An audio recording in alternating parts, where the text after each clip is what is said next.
और फिर इसको क्या करते हैं, डिडक्ट करते हैं या उसका आंसर फिर हम देते हैं। तो ये मेथड होता है क्या, कंट्राडिक्शन मेथड। तो पहले आप ये नोट कर लीजिए वीडियो पास करके, फिर मैं आगे आपको डिस्कस करता हूँ। तो आप लोगों को समझ में आ गया होगा एक्सरसाइज 1.2। अगला जो मैं पहले बता रहा था कि आपको इरेशनल नंबर प्रूव करने के लिए, तो उसके लिए कंट्राडिक्शन मेथड का यूज करते हैं। यहाँ पे देखिएगा, उसको पढ़ने से पहले पहले थ्योरम हमको पढ़ना पड़ेगा, ठीक है। थ्योरम क्या है, इस थ्योरम को ध्यान से समझिएगा, ये थ्योरम बहुत जरूरी है, ठीक है। और इसके बाद जो मैं क्वेश्चन बताऊंगा वो आपके एग्जामिनेशन पॉइंट ऑफ व्यू से बहुत ही इंपॉर्टेंट क्वेश्चन होते हैं। उसमें से पॉसिबिलिटी होती है 95% की एक क्वेश्चन आता है, वो भी ज्यादा मार्क का आता है, ठीक है। तो पहले हम थ्योरम को डिस्कस करते हैं। If P is a prime number, मान लीजिए पी कोई प्राइम नंबर है, ठीक है, and P divides A square, और पी जो है ए स्क्वायर को डिवाइड करता है, देन पी आल्सो डिवाइड्स ए, तो पी ए को भी क्या करेगा, डिवाइड करेगा, ये स्टेटमेंट है, ठीक है। और अगर हम ए को पी से डिवाइड कर रहे हैं तो हमको कोई संख्या मिलेगी यम, कोई नंबर मिलेगा यम, जो क्या होगा, इंटीजर होगा। समझिएगा इसको, देखिए ये क्या लिखा हुआ है, if P is a prime number and P divides A square.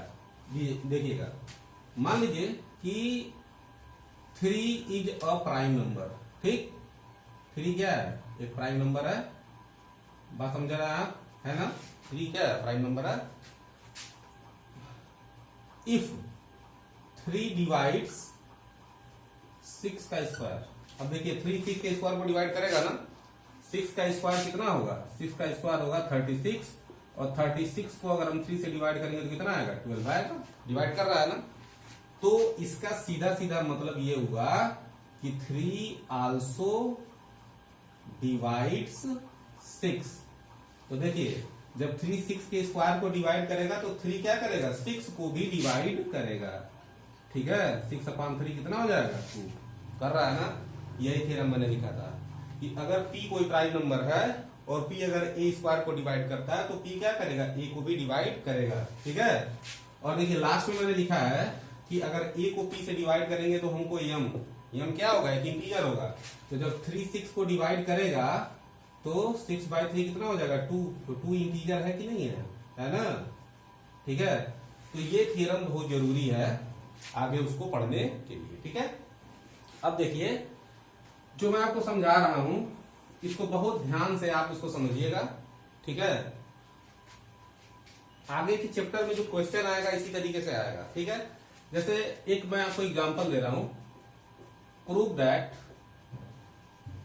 √2 is irrational number, ठीक है। आपको प्रूफ करना है, ठीक है, कि √2 क्या होगा, इरेशनल नंबर होगा, ठीक है। तो मैंने आपको क्या बताया, मैंने आपको ये बताया इसमें कि √2 को इरेशनल नंबर प्रूफ करना है तो हम कौन से मेथड का यूज करते हैं, हम जो है इसमें कंट्राडिक्शन मेथड का यूज करते हैं। कंट्राडिक्शन मेथड का मतलब होता है विरोधाभास, ठीक है, ठीक है। तो इसमें यूज करना है। विरोधाभास का मतलब क्या हुआ, जैसे मेरा नाम शशिभूषण त्रिपाठी है, आपको प्रूव करना है या किसी मेरे स्टूडेंट को प्रूव करना है तो क्या करेगा, वो कहेगा नहीं ये शशिभूषण त्रिपाठी नहीं है, फिर पता चलेगा ओ ये तो कोचिंग सेंटर चलाते हैं, STT कैरियर क्लासेस, ठीक है, अच्छा तो ये शशिभूषण त्रिपाठी है। तो ये कुछ उसी तरीके का मेथड है ये, ठीक है। आप इसको ध्यान से देखिएगा। अब हमको क्या प्रूफ करना है, √2 इज इरेशनल नंबर, ठीक है। तो हम मान लेंगे लेट √2 इज रेशनल नंबर। हमने क्या मान लिया, √2 क्या है, रेशनल नंबर है, ठीक। √2 को हमने रेशनल मान लिया। अब रेशनल का डिफिनीशन क्या होता है, rational number of those numbers which can be represented in the form of p/q where p and q are coprime integer and q is not equal to 0, ठीक है। तो अगर 2 रेशनल नंबर है तो हम क्या कर सकते हैं, तो रेशनल नंबर का जो डिफिनीशन है उसके अकॉर्डिंग इसको एक्सप्रेस कर सकते हैं। सो हम इसको लिखेंगे √2 इज इक्वल टू p/q, ठीक। अब ये रेशनल इसको माना ना, तो हम इसको क्या कर सकते हैं, p/q के फॉर्म में लिख सकते हैं। p/q क्या होंगे, को प्राइम इंटीजर होंगे, क्या होंगे, को प्राइम इंटीजर। मैंने आपको को प्राइम इंटीजर कल बताया था। को प्राइम इंटीजर क्या होते हैं, ऐसे इंटीजर जिनका कोई प्राइम फैक्टर नहीं होता है, ठीक है। And q is not equal to 0, ठीक है। ये पहला स्टेप हुआ। √2 को हमको रेशनल प्रूफ करना है, तो हमने क्या किया, √2 को रेशनल मान लिया, फिर रेशनल नंबर के तरीके से इसको क्या कर दिया, डिफाइन कर दिया। बात समझ में आया। √2 इक्वल टू क्या हो गया, P/Q। ठीक है। अब उसके बाद देखिए नाउ, अब इसके बाद अगले स्टेप पे क्या करते हैं, √2 इक्वल टू हो गया आपका P/Q। ठीक है। This implies that P equal to, अब इसका क्रॉस मल्टीप्लाई हो जाएगा √2Q। ठीक, P इक्वल टू क्या, √2Q। अब इसका हम स्क्वायर कर देंगे, ऑन स्क्वायरिंग। ठीक है, तो दोनों साइड का हम स्क्वायर करते हैं, तो स्क्वायर करेंगे तो क्या होगा, P का स्क्वायर हो जाएगा, फिर ये क्या हो जाएगा, √2Q का स्क्वायर। ठीक है। दिस इंप्लाइज दैट P का स्क्वायर P स्क्वायर हुआ, √2, अब जानते हैं कि रूट का जब स्क्वायर किया जाता है तो रूट खत्म हो जाता है, तो 2Q स्क्वायर हो गया। ठीक है। तो this implies that Q square equal to क्या हो जाएगा, P²/2। तो Q स्क्वायर का वैल्यू क्या हो गया, P²/2। दो यहाँ पे क्या होगा, डिनोमिनेटर में आ जाएगा, Q square equal to P²/2। अब देखिए Q क्या है, इंटीजर है ना, Q इज इंटीजर। ठीक है। तो इंटीजर कब मिलता है, यहां पे मैंने आपको बताया 6 को आपने 3 से डिवाइड किया तो 2 मिला, 2 इंटीजर है ना, तो जब ये नंबर P² को डिवाइड कर रहा होगा तभी ये इंटीजर मिल रहा है, अदरवाइज इंटीजर नहीं मिलता है। ठीक है। तो लिखेंगे since Q² is integer, Q² is integer, so 2 divides. अब देखिए जब Q² इंटीजर है तो 2 क्या करेगा, 2 डिवाइड्स P², और 2 अगर P² को डिवाइड कर रहा है, देखिए थ्योरम मैंने आपको बताया था कि P divides A² then P also divides A। 3 अगर 6 के स्क्वायर को डिवाइड कर रहा है तो 3 6 को भी डिवाइड करेगा, इसका मतलब क्या हुआ, 2 डिवाइड्स P आल्सो, जो क्या करेगा, P को भी डिवाइड करेगा। यहाँ पे काम करते हैं, इसको हम मान लेते हैं इक्वेशन नंबर 1। ठीक है। तो 2 डिवाइड्स P आल्सो। ठीक है। अब देखिए, तो जब 2 P को डिवाइड कर रहा है तो P को अगर हम 2 से डिवाइड करेंगे तो हमको क्या मिलेगा, एक इंटीजर मिलेगा, यम क्या होगा, इंटीजर होगा, यम इज अ इंटीजर। ठीक है। तो इसका मतलब क्या हो जाएगा, P इक्वल टू 2m। जैसे मैंने बताया ना, 6 को 3 से डिवाइड किए तो 2 मिला, 2 क्या था, इंटीजर था। उसी तरीके से P को 2 से हम डिवाइड किए तो यम मिला, यम भी क्या है, एक इंटीजर है। ठीक है। तो P इक्वल टू क्या हो गया, 2m हो गया। बात समझ में आया। अब देखिए फ्रॉम इक्वेशन 1, अब देखिए इक्वेशन 1 क्या है, P² इक्वल टू कितना है, 2Q²। ठीक है। P² equal to 2Q²। ठीक है। तो P² इक्वल टू 2Q² हो गया, और P का वैल्यू कितना हमने निकाला है, 2m, तो P की जगह लिख देंगे 2m, तो ये 2m का स्क्वायर हो गया इक्वल टू 2Q²। ठीक है। तो 4m² इक्वल टू क्या हो गया, 2Q²। ठीक, 4m² इक्वल टू क्या हो गया, 2Q²। अब यहां से देखिए m² इक्वल टू क्या हो जाएगा, 2Q²/4। ठीक है। तो ये हो जाएगा Q² और 2 2 जा 4। ठीक है। तो m² इक्वल टू Q²/2। अब यहां पे देखिए m क्या है, इंटीजर है, तो m² भी इंटीजर होगा। ठीक है। अब Q² को आप 2 से डिवाइड कर रहे हैं तो m² मिल रहा है, m क्या है, m² क्या है, इंटीजर है। इसका मतलब क्या हुआ, सो 2 डिवाइड्स Q²। जब m इंटीजर है, ठीक है, तो इसका मतलब क्या हुआ, 2 जो है Q² को क्या कर रहा है, डिवाइड कर रहा है। फिर वही थ्योरम पे हम आएंगे, 3 डिवाइड 6² देन 3 आल्सो डिवाइड 6।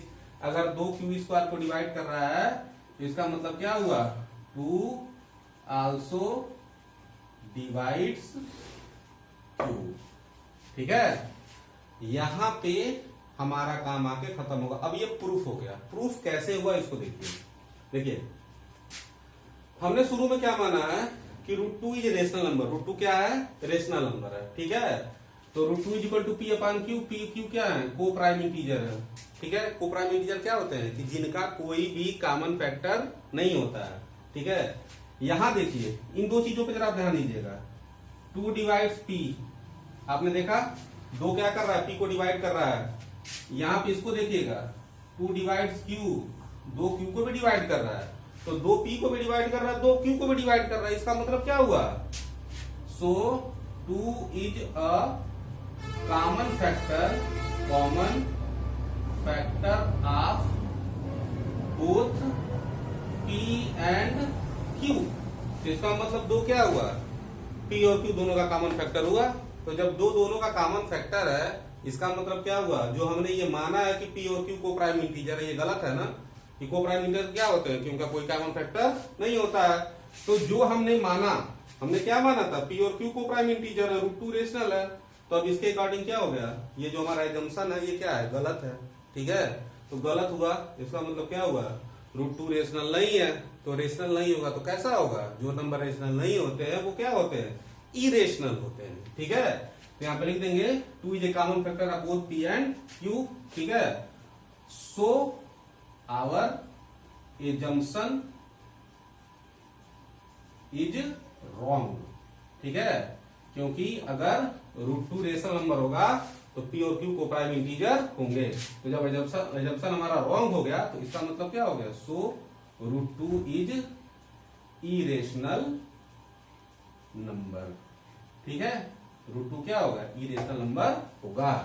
और यही मेथड है कंट्राडिक्शन मेथड, इसको प्रूव करने का। ठीक है, तो फिर से मैं इसको एक बार आपको बता दे रहा हूं। ठीक है, देखिए इसको प्रूफ करने के लिए, और ये बहुत ही इंपॉर्टेंट है, कि आप ध्यान रखिएगा, बहुत ही इंपॉर्टेंट है।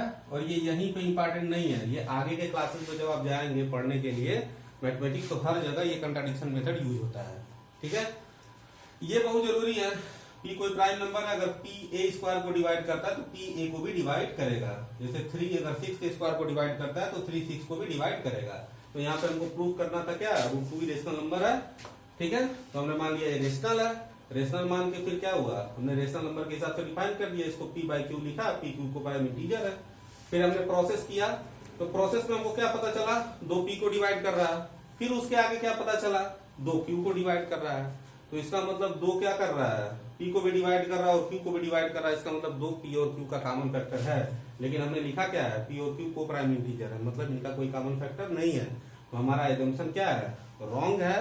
ठीक है, इसलिए √2 क्या होगा, रेशनल नहीं होगा। रेशनल नहीं होगा तो क्या होगा, इरेशनल होगा। तो यही प्रोसेस होता है प्रूफ करने का। ठीक है, तो वीडियो पास करके आप लोग इसको नोट करिए। ठीक है, और एक्सरसाइज 1.3, ठीक है, मैं आपको बता रहा हूं एक्सरसाइज 1.3। ठीक है, आप लोग करने की कोशिश करिएगा, उसमें ज्यादा क्वेश्चन मुझे बताने नहीं पड़ेंगे, सेम मेथड से आप कर सकते हैं। जैसे मान लीजिए अब ये जो क्वेश्चन है, आप √3 √5 √7, ठीक है, √11, कोई भी क्वेश्चन अगर आता है तो सेम मेथड आप अप्लाई करके उसको लगा सकते हैं। तो इसको आप लगाने की कोशिश करिएगा। बाकी जो दिक्कत होगी कमेंट बॉक्स में लिख दीजिएगा, मैं उस पर और क्वेश्चन आपको बता दूंगा।